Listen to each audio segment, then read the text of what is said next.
পার্থ, আপনাকে আমরা কোট করছি, আপনি এক মানে বিজয় দিবসের সময় আপনি বলেছেন যে কোনো দলকে ক্ষমতায় আনার জন্য নির্বাচন বিলম্বিত করলে আওয়ামী লীগ সরকারের মতো অন্তর্বর্তী সরকারের অবস্থা হবে, এই বলে আপনি হুঁশিয়ারি দিয়েছেন। আমরা এটি আপনি একটু 1 মিনিট বা 1.5 মিনিটে একটু ব্যাখ্যা বা ইলাবোরেট করবেন কিনা, কেন আপনাকে এটি বলতে হলো কোনো দলকে ক্ষমতায় আনার জন্য নির্বাচন বিলম্বিত করলে আওয়ামী লীগ সরকারকে অন্তর্বর্তী সরকারের মতো অন্তর্বর্তী সরকারের অবস্থা হবে? না, আমি মিন করেছি যে ছাত্ররা দল করছে ভালো কথা, বাট ছাত্রদের দলকে পাকাপোক্ত করার জন্য মানে প্রশাসন দিয়ে সাহায্য করার জন্য, হেলিকপ্টার প্রোভাইড করার জন্য, কম্বল দেওয়ার জন্য বা অন্য কোনো কিছু করার জন্য যদি এই সরকার নির্বাচনকে প্রলম্বিত করে, 10 কোটি 11 কোটি ভোটার যার দিকে তাকিয়ে আছে, আমি মনে করি সেটা রাজনৈতিক হবে না। ছাত্ররা যদি করতে চায় দল করবে, যে যথেষ্ট স্যাক্রিফাইস ছাত্রদের আছে, যথেষ্ট রিস্ক তারা নিয়েছেন, জনগণের মনের জায়গায় তাদের একটা অবস্থান আছে, আমি বলি that is enough to take it. কিন্তু তাদেরকে ক্ষমতায় আনার জন্য পাকাপোক্ত করে কোনো পার্টিকুলার দল আসতে পারবে না, কাকে মাইনাস করা, এটা জনগণ ঠিক করবে। এবং এই জন্য জনগণকে মানে নির্বাচনকে বিলম্বিত করার যদি কোনো পায়তারা থাকে, আমি শিওর সেখানে আন্দোলন হবে, সেখানে অনেক কথা থাকবে, অনেক কিছু থাকবে। আমি সেটাই মিন করার চেষ্টা করেছি, আর কিছুই না। রাজনীতির এই পরিবর্তনটা আপনি আসলে কিভাবে দেখছেন? নতুন নেতৃত্বে নতুন রাজনীতির সূচনা কি হতে চলেছে? বিশেষ করে 90-এর পর যদি আমরা আওয়ামী লীগ ও বিএনপির শাসনকাল যদি বিশ্লেষণ করি, সরকারে বা ক্ষমতায় এলে মানে এটা একটা এই প্রশ্ন বারবার হচ্ছে যে তারা যে গণতান্ত্রিক থাকবেন, কর্তৃত্ববাদী হবেন না, সেরকম কি মনে হচ্ছে? মানে এই নেতৃত্বে যারা আছেন, এটা তো অবশ্যই ঠিক, জনাব তারেক রহমানই আসলে 20-22 বছর ধরে অন্ততপক্ষে দলের ডেপুটির হালটি ধরে আছেন, কিন্তু মানে এই নেতৃত্বের ক্ষেত্রে কি কোনো পরিবর্তন আসছে? ব্যক্তি মানুষ না, আদর্শের, দৃষ্টিভঙ্গির আপনি কিভাবে দেখছেন? ভালো মানুষগুলি রাজনীতি থেকে দূরে সরে যায়, এই কারণে অফকোর্স একটা ভ্যাকুয়াম সৃষ্টি হয় রাজনীতিতে। কারণ 17 বছর আপনি জানেন যে কোনো রাজনীতি করতে গেলেই একটা গুম খুনের একটা ধারণা ছিল, বা মানুষ রাজনীতিবিদদের উপরে কেন জানি বলবো না, মানুষের যথেষ্ট রিজন ছিল রাজনীতিবিদদের থেকে দূরে সরে যাওয়া। এবং বলে না যে জোকাররা যখন পার্লামেন্টে যায় তখন জোকাররা মেম্বার অফ পার্লামেন্ট হয় না, পার্লামেন্টটা সার্কাস হয়ে যায়। গত 3টা বছর তিনটা টার্ম অনেকটা এরকমই একটা অবস্থান ছিল। তো এ কারণে, আর তারেক রহমান সাহেবকে নিয়ে আপনি যে কথাটা বললেন, উনি গত 10, 12, 15 বছরে যেভাবে বিএনপিকে বিদেশে বসে যেভাবে নেতৃত্ব দিয়েছেন এবং নিচ থেকে ওপর পর্যন্ত, সত্যি কথা বলতে উনি আওয়ামী লীগের মাথা খারাপ করে দিয়েছেন। যে বাইরে থেকে সাংগঠনিকভাবে উনার যেই নেতৃত্ব ছিল, ন্যাচুরালি বিএনপি ভাঙতে পারেনি, বিএনপি পথচ্যুত হয়নি বা অন্যদিকে যায়নি। তো সেই ক্ষেত্রে দলের মধ্যে এবং আমি মনে করি সারা বাংলাদেশে ওনার একটা আলাদা গ্রহণযোগ্যতা আসছে। এখন বিএনপি সামনের দিকে যদি ক্ষমতায় আসে, তাহলে বিএনপি কি করবে সেটা নির্ভর করে সত্যি কথা বলতে বিএনপির সমষ্টিগতভাবে বিএনপির মানসিকতার উপরে। বিকজ আপনার ডেমোক্রেসি তো অ্যাকচুয়ালি ইজ আ মাইন্ডসেট। আপনি আপনার বিরুদ্ধের কথাকে সুযোগ দিলে ডেমোক্রেসি থাকবে, আর সুযোগ যদি আপনি না দেন তাহলে ডেমোক্রেসি থাকবে না।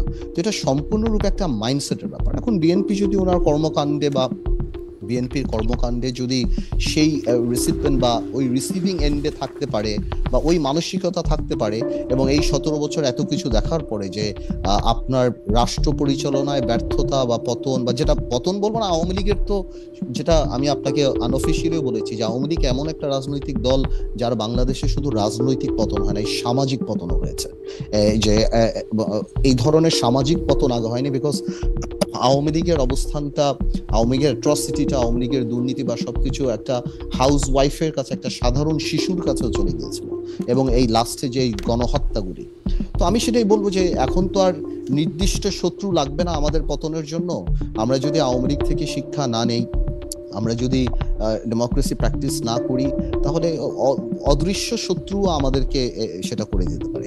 তো আমার মনে হয় ভবিষ্যৎ তো আমি বলতে পারবো না, এটা ঈশ্বরের উপর নির্ভর করে। আজকে পর্যন্ত আমি আমার জায়গা থেকে বিএনপির সাথে যতখানি কথা বলছি, যতখানি রাজনীতি করছি, আমি যথেষ্ট অ্যাকোমোডেটিভ। এবং আপনি যদি ইদানিংও দেখেন বিএনপির 31 দফা থেকে আরম্ভ করে অন্য সবকিছু, বিএনপি আমাদের সবার সাথেই কথা বলছে, সবার কাছ থেকে ড্রাফট নিচ্ছে, সবার কাছ থেকে উপদেশ নিচ্ছে, তারপর ওনারা এটা বাস্তবে আসছে। তো আমি যথেষ্ট অ্যাকোমোডেটিভ নেচার বিএনপির দেখতে পাচ্ছি। সো ইনশাল্লাহ আমি প্রোগ্রেসিভ থিঙ্কিং, আমি মনে করি আর খারাপ কি হবে, ইনশাল্লাহ ভালোই হবে।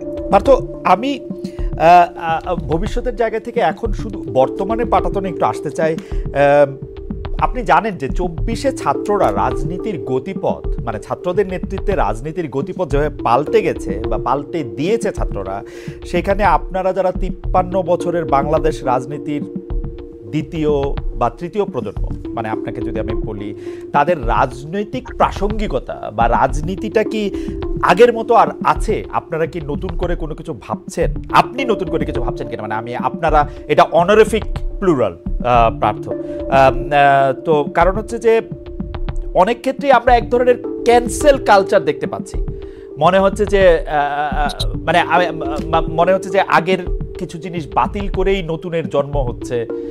সেক্ষেত্রে আপনি নিজেকে কোথায় দেখতে পান ব্যারিস্টার পার্থ?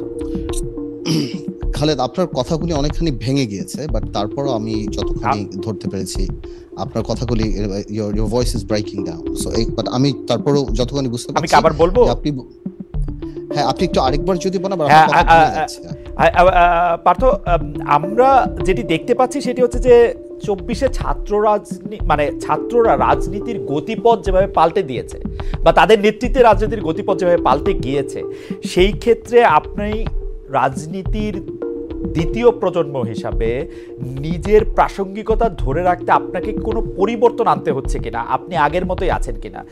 বিশেষ করে আমরা দেখতে পাচ্ছি যে একটা ক্যান্সেল কালচার আমরা স্পষ্ট দেখতে পাচ্ছি, একে বাতিল করে দেয়, একে বাদ করে দেয়, একে ক্যান্সেল করে দেওয়া, এবং সেটা আবার খুব গর্ব করে বলা। আপনি সেটাকে কিভাবে দেখেন ব্যারিস্টার পার্থ?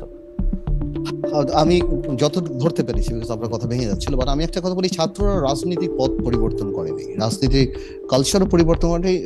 ছাত্রদের নেতৃত্বে একটা বড় ফাউন্ডেশন যেটা আগে ছিল, সেটার উপরে ছাত্ররা নেতৃত্ব দিয়ে একটা সরকার, স্বৈরাচার সরকারকে পতন করিয়েছে।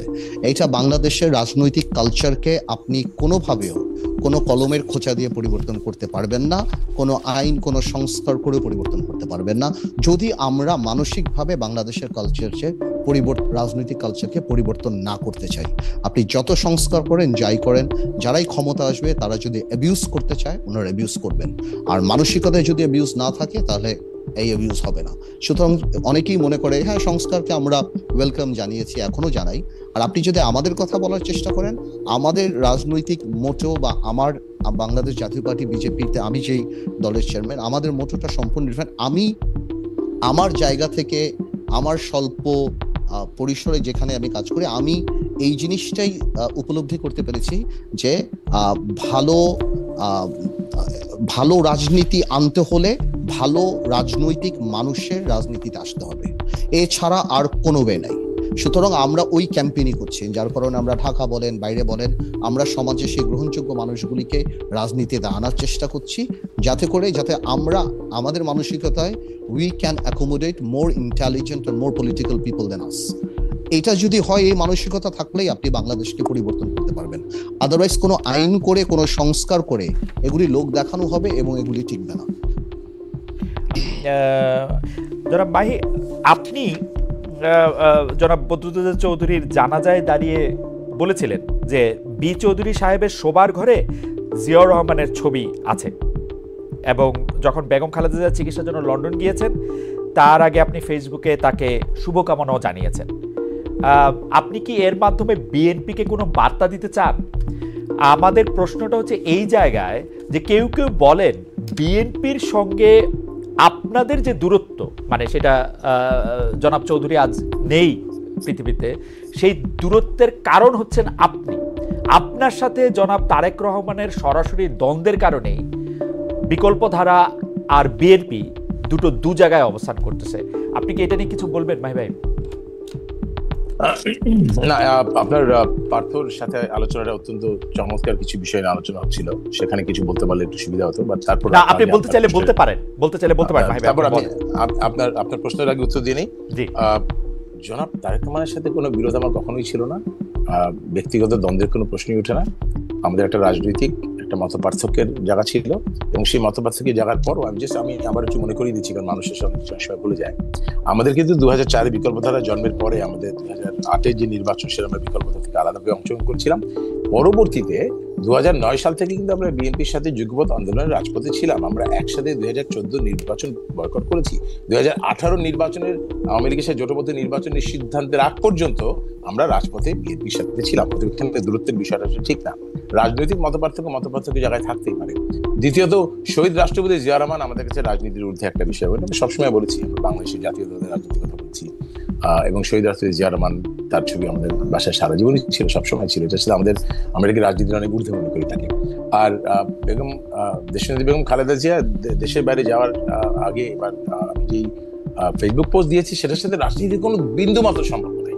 সেটা আমি একেবারে সন্তানের জায়গা থেকে দাঁড়িয়ে আমি তার জন্য শুভকামনা করছি। কেন মাত্র এটাও বলেছি, আমি ব্যাখ্যা করেছি কিছুদিন আগে আমার বাবা আমাদের চলে গিয়েছেন, যে কারণে সেই জায়গাটায় দাঁড়িয়ে আমি আমার অনুভূতিটা ব্যাখ্যা করেছি।